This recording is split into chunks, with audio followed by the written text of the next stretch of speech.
ನಮಸ್ಕಾರ ವೀಕ್ಷಕರೇ, PR ಅಕಾಡೆಮಿಗೆ ಸ್ವಾಗತ. ಈ ವಿಡಿಯೋದಲ್ಲಿ ಕರ್ನಾಟಕ ಆರೋಗ್ಯ ಇಲಾಖೆಯವರು ಯಾವ್ಯಾವ ಹುದ್ದೆಗಳಿಗೆ ಅರ್ಜಿಯನ್ನ ಕರೆದಿರ್ತಾರೆ, ಉದ್ಯೋಗ ಸ್ಥಳ ಎಲ್ಲಿರುತ್ತೆ, ಎಜುಕೇಶನ್ ಕ್ವಾಲಿಫಿಕೇಶನ್ ಏನ್ ಮಾಡಿರ್ಬೇಕು, ವಯೋಮಿತಿ ಎಷ್ಟಿರ್ಬೇಕು, ಸ್ಯಾಲ್ರಿ ಏನಿರುತ್ತೆ, ಇದೆಲ್ಲದರ ಬಗ್ಗೆ ಸಂಪೂರ್ಣ ಮಾಹಿತಿಯನ್ನ ತಿಳಿಸ್ಕೊಡ್ತೀವಿ. ವಿಡಿಯೋನ ಕೊನೆ ತನಕ ನೋಡಿ. ವಿಡಿಯೋ ಶುರು ಮಾಡೋದಕ್ಕೂ ಮುಂಚೆ ಇನ್ನೂ ಈ ಚಾನಲ್ಗೆ ಸಬ್ಸ್ಕ್ರೈಬ್ ಆಗಿಲ್ಲ ಅಂತ ಹೇಳಿದ್ರೆ ಇವಾಗಲೇ ಸಬ್ಸ್ಕ್ರೈಬ್ ಆಗಿ ಪ್ರತಿದಿನನೂ ಗೋರ್ಮೆಂಟ್ ಜಾಬ್ ಡೀಟೇಲ್ಸ್ನ ನೋಡಬಹುದು. ಹಾಗೆ ಪಕ್ಕದಲ್ಲಿರೋ ಬೆಲ್ ಐಕನ್ ಪ್ರೆಸ್ ಮಾಡೋದು ಮರಿಬೇಡಿ. ವಿಡಿಯೋ ಅಪ್ಲೋಡ್ ಆಗಿದ ತಕ್ಷಣ ನೋಟಿಫಿಕೇಶನ್ ಬರುತ್ತೆ, ನೀವು ಆದಷ್ಟು ಬೇಗ ಅಪ್ಲಿಕೇಶನ್ನ ಹಾಕ್ಕೋಬಹುದು. ವಿಡಿಯೋ ಶುರು ಮಾಡೋಣ.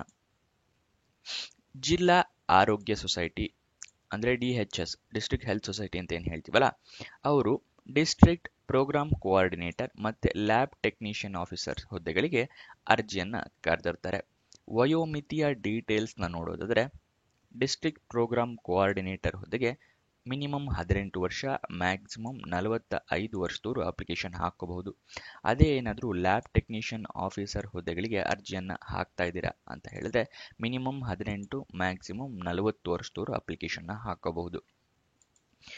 ಇದಿಷ್ಟು ವಯೋಮಿತಿಯ ಡೀಟೇಲ್ಸು. ನೆಕ್ಸ್ಟ್ ಅಪ್ಲಿಕೇಶನ್ ಫೀಸ್ನ ನೋಡೋದಾದ್ರೆ, ಅಪ್ಲಿಕೇಶನ್ ಫೀಸ್ ಏನೂ ಇರೋದಿಲ್ಲ, ಏನು ಅಮೌಂಟನ್ನು ಕೂಡ ನೀವು ಕಟ್ಟೋ ಅಗತ್ಯ ಇಲ್ಲ. ಬೇರೆದಕ್ಕಾದರೆ ಹಲವಾರು ದುಡ್ಡುಗಳಿರುತ್ತೆ ಅಂತ ಹೇಳಿದ್ರೆ 1,000, 2,000 ಈ ಥರ ಎಲ್ಲ ಅಷ್ಟಕ್ಕೊಂದು ದುಡ್ಡು ಇರುತ್ತೆ. ಇದಕ್ಕೆ ಏನು ಅಮೌಂಟ್ ಕಟ್ಟೋ ಅಗತ್ಯ ಇಲ್ಲ, ಫ್ರೀ ಆಗಿದೆ, ಎಲ್ಲರೂ ಅಪ್ಲಿಕೇಶನ್ನ ಹಾಕೋಬಹುದು. ನೆಕ್ಸ್ಟ್ ಸ್ಯಾಲ್ರಿಯ ಡೀಟೇಲ್ಸ್ ನೋಡೋದಾದ್ರೆ, ಯಾವ್ಯಾವ ಹುದ್ದೆಗೆ ಎಷ್ಟೆಷ್ಟು ಸ್ಯಾಲ್ರಿ ಅಂತ 16,100 ರೂಪಾಯಿಂದ ಹಿಡಿದು 24,150 ರೂಪಾಯಿ ಇದೆ. ಇದು ತಿಂಗಳ ಸ್ಯಾಲ್ರಿ ಆಗಿರುತ್ತೆ. ನೆಕ್ಸ್ಟ್ ಸೆಲೆಕ್ಷನ್ ಪ್ರೋಸೆಸ್ನ ವಿವರ ನೋಡೋಣ. ಅದಕ್ಕಿಂತ ಮುಂಚೆ ಹೊಸದಾಗಿ ವಾಟ್ಸಪ್ ಚಾನಲ್ನ ಓಪನ್ ಮಾಡಿದ್ದೀವಿ. ವಿಡಿಯೋ ಡಿಸ್ಕ್ರಿಪ್ಷನಲ್ಲಿ ಚಾನಲ್ ಲಿಂಕ್ ಇದೆ, ಇದನ್ನ ಕ್ಲಿಕ್ ಮಾಡಿದ್ರೆ ಈ ಪೇಜ್ ಓಪನ್ ಆಗುತ್ತೆ. ಇಲ್ಲಿ ನೀವು ಫಾಲೋ ಕೊಟ್ಕೊಂಡು ಪ್ರತಿದಿನನೂ ಡೀಟೇಲ್ಸ್ನ ನೋಡ್ಕೋಬಹುದು, ಮತ್ತೆ ವಿಡಿಯೋನು ನೋಡ್ಕೋಬಹುದು. ಇಲ್ಲಿ ಎಷ್ಟೊತ್ತಿಗೆ ಬರುತ್ತೆ ಅಂತ ಡೀಟೇಲ್ಸ್ ಇದೆ ನೋಡಿ. ಹಾಗೆ ನಿಮ್ಮ ಫ್ರೆಂಡ್ಸ್ಗಳಿಗೂ ಇಲ್ಲಿಂದ ಶೇರ್ ಕೂಡ ಮಾಡಬಹುದು. ಸೆಲೆಕ್ಷನ್ ಪ್ರೋಸೆಸ್ನ ವಿವರ ನೋಡೋಣ. ರಿಟರ್ನ್ ಟೆಸ್ಟ್ ಅಂದರೆ ಲಿಖಿತ ಪರೀಕ್ಷೆ ಇರುತ್ತೆ, ಅದಾದ ನಂತರ ಇಂಟರ್ವ್ಯೂ ಸಂದರ್ಶನ ಇರುತ್ತೆ.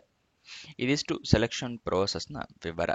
ನೆಕ್ಸ್ಟ್ ಅಂದರೆ ಯಾವ್ಯಾವ ಹುದ್ದೆಗೆ ಎಷ್ಟೆಷ್ಟು ಸ್ಪೆಸಿಫಿಕ್ ಆಗಿ ಸ್ಯಾಲ್ರಿ ನೋಡೋಣ. ಡಿಸ್ಟ್ರಿಕ್ಟ್ ಪ್ರೋಗ್ರಾಮ್ ಕೋಆರ್ಡಿನೇಟರ್ ಹುದ್ದೆಗೆ 24,150 ರೂಪಾಯಿ. ಲ್ಯಾಬ್ ಟೆಕ್ನಿಷಿಯನ್ ಆಫೀಸರ್ ಹುದ್ದೆಗಳಿಗೆ 16,100 ರೂಪಾಯಿ ಇರುತ್ತೆ. ನೆಕ್ಸ್ಟ್ ಯಾವ್ಯಾವ ಹುದ್ದೆ ಎಷ್ಟೆಷ್ಟು ಖಾಲಿ ಇದೆ ಅಂತ ನೋಡೋದಾದ್ರೆ, ಡಿಸ್ಟ್ರಿಕ್ಟ್ ಪ್ರೋಗ್ರಾಮ್ ಕೋಆರ್ಡಿನೇಟರ್ ಹುದ್ದೆ 1 ಖಾಲಿ ಇದೆ. ಲ್ಯಾಬ್ ಟೆಕ್ನಿಷಿಯನ್ ಆಫೀಸರ್ಸ್ ಹುದ್ದೆ 1 ಖಾಲಿ ಇರುತ್ತೆ. ಟೋಟಲ್ ಆಗಿ 2 ಹುದ್ದೆಗಳು ಖಾಲಿ ಇದೆ. ನೆಕ್ಸ್ಟು ಎಜುಕೇಷನ್ ಕ್ವಾಲಿಫಿಕೇಶನ್ ಏನು ಮಾಡಿರಬೇಕು ಅಂತ ನೋಡೋದಾದರೆ, ಡಿಸ್ಟ್ರಿಕ್ಟ್ ಪ್ರೋಗ್ರಾಮ್ ಕೋಆರ್ಡಿನೇಟರ್ ಹುದ್ದೆಗೆ MBA ಆಗಿರಬೇಕು, ಮತ್ತು ಪೋಸ್ಟ್ ಗ್ರಾಜ್ಯುಯೇಷನ್ ಎರಡರಲ್ಲಿ ಅದರ ಒಂದು ಆಗಿರಬೇಕಾಗುತ್ತೆ. ಲ್ಯಾಬ್ ಟೆಕ್ನಿಷಿಯನ್ ಆಫೀಸರ್ಸ್ಗೆ 12th ಅಥವಾ ಡಿಪ್ಲೊಮೊ ಆಗಿರಬೇಕಾಗುತ್ತೆ.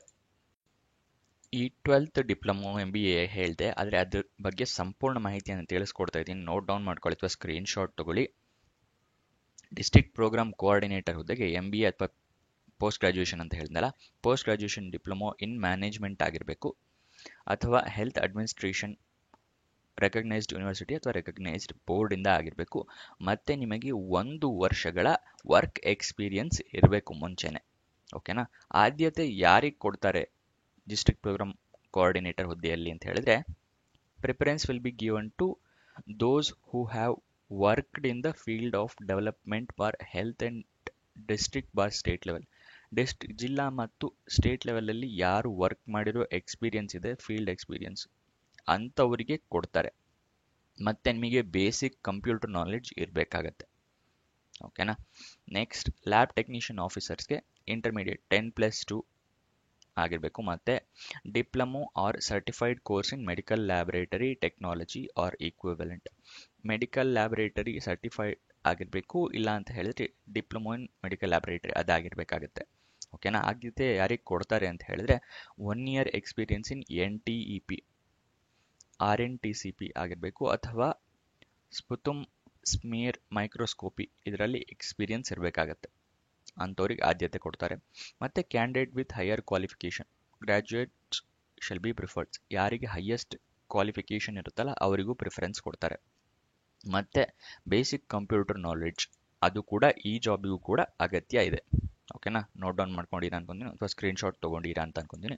ನೆಕ್ಸ್ಟ್ ಉದ್ಯೋಗ ಸ್ಥಳ ಎಲ್ಲಿದೆ ಅಂತ ತಿಳಿಸ್ಕೊಡ್ತೀನಿ. ಅದಕ್ಕಿಂತ ಮುಂಚೆ ಇನ್ನೂ ವಿಡಿಯೋಗೆ ಲೈಕ್ ಮಾಡಿಲ್ಲ ಅಂತ ಹೇಳಿದ್ರೆ ನೆನಪಿಸ್ತಾ ಇದ್ದೀನಿ, ದಯವಿಟ್ಟು ಲೈಕ್ ಮಾಡಿ, ಹಲವಾರು ಜನರಿಗೆ ತಲುಪೋ ಥರ ಮಾಡಿ. ಮತ್ತು ಫ್ರೆಂಡ್ಸ್ ಯಾರಾದರೂ ಜಾಬ್ ಹುಡುಕ್ತಾ ಇದ್ದಾರೆ ಅಂತ ಹೇಳಿದ್ರೆ ಅಂಥವರಿಗೆ ಈ ವಿಡಿಯೋನ ಶೇರ್ ಮಾಡಿ, ಅವರಿಗೂ ಕೂಡ ಜಾಬ್ ಹುಡುಕೋಕ್ಕೆ ಹೆಲ್ಪ್ ಆಗುತ್ತೆ. ನೆಕ್ಸ್ಟ್ ಉದ್ಯೋಗ ಸ್ಥಳ ಯಾದಗಿರಿ, ಕರ್ನಾಟಕ. ಅಪ್ಲಿಕೇಶನ್ನ ನೀವು ಆನ್ಲೈನ್ ಮುಖಾಂತರ ಹಾಕ್ಕೋಬೇಕಾಗತ್ತೆ. ಓಪನ್ ಆಗಿದ್ದ ದಿನಾಂಕ 10 ಜನವರಿ 2025, ಕೊನೆಯ ದಿನಾಂಕ 30 ಜನವರಿ 2025. ಅಪ್ಲಿಕೇಶನ್ ಹಾಕೋದಕ್ಕೂ ಮುಂಚೆ ನೀವು ಅಫಿಷಿಯಲ್ ನೋಟಿಫಿಕೇಶನ್ PDF-ನ ಸಂಪೂರ್ಣವಾಗಿ ಓದ್ಕೊಳ್ಳಿ. ಯಾಕೆ ಅಂತ ಹೇಳಿದ್ರೆ ನೀವೇನಾದರೂ ತಪ್ಪು ಮಾಡಿದ್ರೆ ತಿದ್ದುಪಡಿಗೆ ಮುಂದೆ ಅವಕಾಶ ಕೊಡೋದಿಲ್ಲ ಅವರು. ಅದಕ್ಕೋಸ್ಕರ ಎಲ್ಲದೂ ಕರೆಕ್ಟಾಗಿ ಹಾಕೋಕ್ಕೋಸ್ಕರ ಅಫಿಷಿಯಲ್ ನೋಟಿಫಿಕೇಶನ್ ಓದ್ಕೊಳ್ಳಿ. ಈ ಅಫಿಷಿಯಲ್ ನೋಟಿಫಿಕೇಶನ್ ನಿಮಗೆ ಎಲ್ಲಿ ಸಿಗುತ್ತೆ ಅಂತ ನೀವು ಕೇಳಿದ್ರೆ ವಿಡಿಯೋ ಡಿಸ್ಕ್ರಿಪ್ಷನ್ನಲ್ಲಿ ಟೆಲಿಗ್ರಾಮ್ ಚಾನಲ್ನ ಲಿಂಕ್ ಕೊಟ್ಟಿದ್ದೀನಿ. ಅಲ್ಲಿಂದ ಕ್ಲಿಕ್ ಮಾಡಿ ಟೆಲಿಗ್ರಾಮ್ ಚಾನಲ್ನ ಜಾಯಿನ್ ಆಗಿ ನೋಟಿಫಿಕೇಶನ್ನ ಡೌನ್ಲೋಡ್ ಮಾಡ್ಕೋಬಹುದು. ಡೌನ್ಲೋಡ್ ಮಾಡ್ಕೊಂಡ ನಂತರ ಅಪ್ಲಿಕೇಶನ್ ಆನ್ಲೈನ್ ಅಂತ ಹೇಳಿದೆ, ವೆಬ್ಸೈಟ್ ಅಡ್ರೆಸ್ ಬೇಕಲ್ವಾ, ಸ್ಕ್ರೀನ್ ಮೇಲೆ ತೋರಿಸ್ತಾ ಇದ್ದೀನಿ ನೋಡಿ. 2 ಜಾಬಿಗೂ ಬೇರೆ ಬೇರೆ ಲಿಂಕ್ ಇರುತ್ತೆ. ಅಂದರೆ ಡಿಸ್ಟ್ರಿಕ್ಟ್ ಪ್ರೋಗ್ರಾಮ್ ಕೋಆರ್ಡಿನೇಟರಿಗೇ ಬೇರೆ ಲಿಂಕ್ ಇದೆ. ಅದೇ ಏನಾದರೂ ನೀವು ಲ್ಯಾಬ್ ಟೆಕ್ನಿಷಿಯನ್ ಆಫೀಸರ್ಸ್ ಹುದ್ದೆಗೆ ಹಾಕ್ತಾ ಇದ್ದೀರಾ ಅಂತ ಹೇಳಿದ್ರೆ ಅದಕ್ಕೇನೆ ಬೇರೆ ಲಿಂಕ್ ಇದೆ. ಓಕೆನಾ, 2 ಬೇರೆ ಬೇರೆದು. ಇದನ್ನ ವಿಡಿಯೋ ಡಿಸ್ಕ್ರಿಪ್ಷನಲ್ಲಿ ಕೊಟ್ಟಿದ್ದೀನಿ. ನೀವು ಯಾವ ಜಾಬಿಗೆ ಹಾಕ್ತಾ ಇದ್ದೀರಾ ಆ ಲಿಂಕನ್ನ ಕ್ಲಿಕ್ ಮಾಡಿ ಹಾಕ್ಕೊಳ್ಳಿ. ಓಕೆನಾ, ಮತ್ತೆ ಮಿಸ್ ಆಗಿ ಬೇರೆದಕ್ಕೆ ಹಾಕಿದ್ರೆ ರಿಜೆಕ್ಟ್ ಆಗುತ್ತೆ ಅಪ್ಲಿಕೇಶನ್. ಅದಕ್ಕೋಸ್ಕರ ಅಫಿಷಿಯಲ್ ವೆಬ್ಸೈಟ್ ಅಡ್ರೆಸ್ ಬೇಕು ಅಂತ ಹೇಳಿದ್ರೆ yadgir.nic.in. ಇದಿಷ್ಟು ಈ ಜಾಬ್ನ ವಿವರ. ಏನಾದರೂ ಡೌಟ್ಸ್ ಅಥವಾ ಕ್ವಶನ್ಸ್ ಇದೆಯಾ? ಕಮೆಂಟ್ ಬಾಕ್ಸ್ನಲ್ಲಿ ಕಮೆಂಟ್ ಮಾಡಿ, ನನಗೆ ಗೊತ್ತಿರೋದು ನಾನು ಉತ್ತರ ಕೊಡ್ತೀನಿ.